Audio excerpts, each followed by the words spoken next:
सभी का शांति के साधन चैनल में बहुत बहुत स्वागत है। आशा करती हूँ आप सब स्वस्थ होंगे और प्रसन्न होंगे। आज प्रलय के बारे में जानेंगे। हम सृष्टि का एक अंश हैं।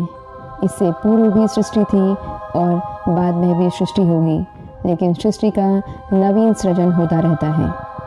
आइए जानते हैं क्या है प्रलय काल की कथा। लेकिन उससे पूर्व आप सभी से मेरा निवेदन है कि इस चैनल को लाइक और सब्सक्राइब करें और इस तरीके के वीडियो मुझे आगे लाते रहने के लिए प्रेरित करें।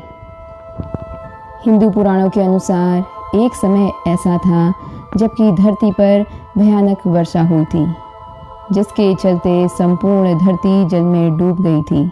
लेकिन सिर्फ कैलाश पर्वत की चोटी और ओमकारेश्वर स्थित मार्कंडेय ऋषि का आश्रम नहीं डूबा।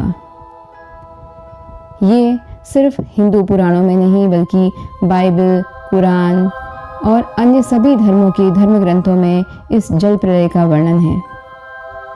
आइए जानते हैं इस संबंध में क्या पौराणिक कथा है। द्रविड़ देश के राजश्री सत्यव्रत ने देखा कि एक मछली जल के बाहर तड़प रही है।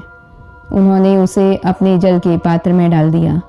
कुछ देर बाद उक्त मछली का आकार बड़ा हो गया, तो उसे उस पात्र से निकालकर कुछ बड़े पात्र में डाला गया।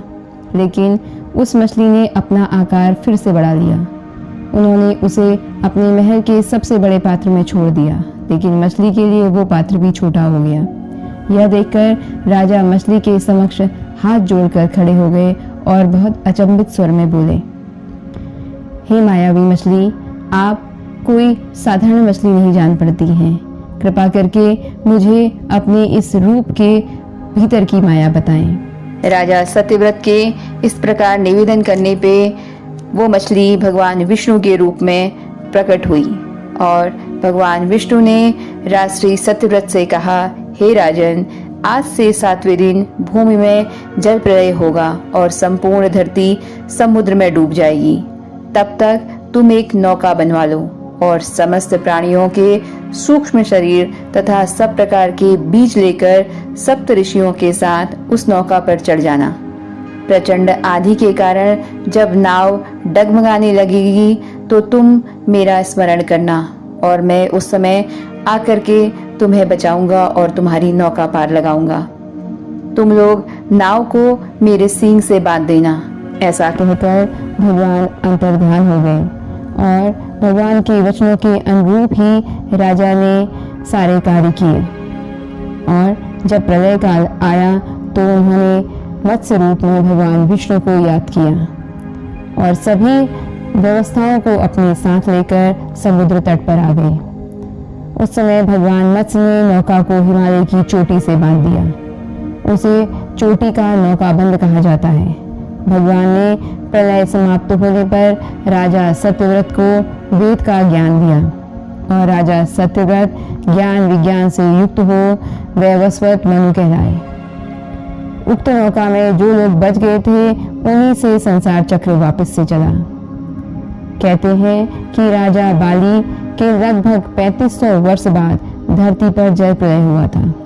जल प्रलय के बाद धीरे धीरे जल उतरने लगा और तिब्बत, जिसे पूर्व काल में त्रिविष्ट कहा जाता था, देवलोक से वैवस्वत मनु के नेतृत्व में प्रथम पीढ़ी के मानवों का मेरु प्रदेश में अवतरण हुआ और देव स्वरूप में आए वो सभी लोग अपने साथ वेद पुराण लेकर आए थे। आगे चलकर वैवस्वत मनु के 10 पुत्र हुए और इन्होंने ही संसार चक्र को आगे बढ़ाने में उनका सहयोग किया। भागवत के अनुसार मनु वैवस्वत दक्षिण देश के राजा थे। उनका नाम सत्यव्रत था। वैवस्वत मनु को ही पृथ्वी का प्रथम राजा कहा जाता है। जब कलयुग के अंत में प्रलय होगा तब क्या होगा?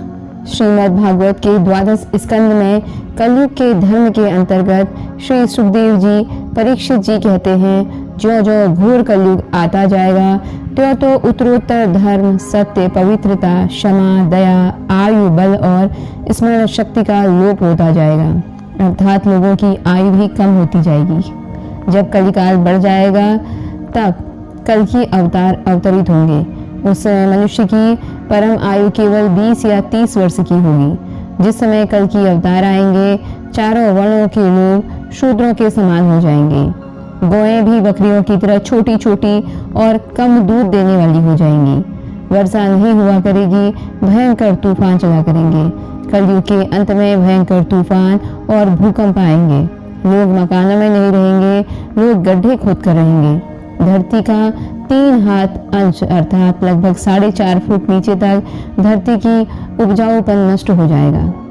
फिर संपूर्ण ब्रह्मांड भस्म होकर पुनः पूर्व की अवस्था में हो जाता है, जबकि सिर्फ ईश्वर ही विद्वान रह जाते हैं।